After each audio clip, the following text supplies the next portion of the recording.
Ako po si Rosana Roses at gagampanan ko po ang karakter ni Divina dito sa Batang Quiapo.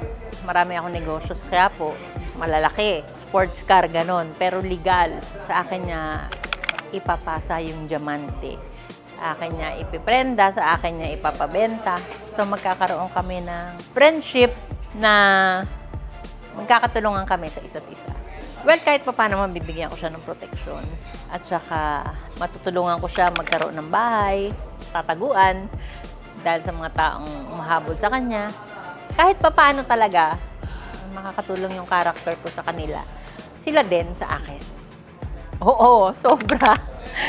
Kasi ang daming nanonood nito at saka paganda na ng paganda lalo yung storya.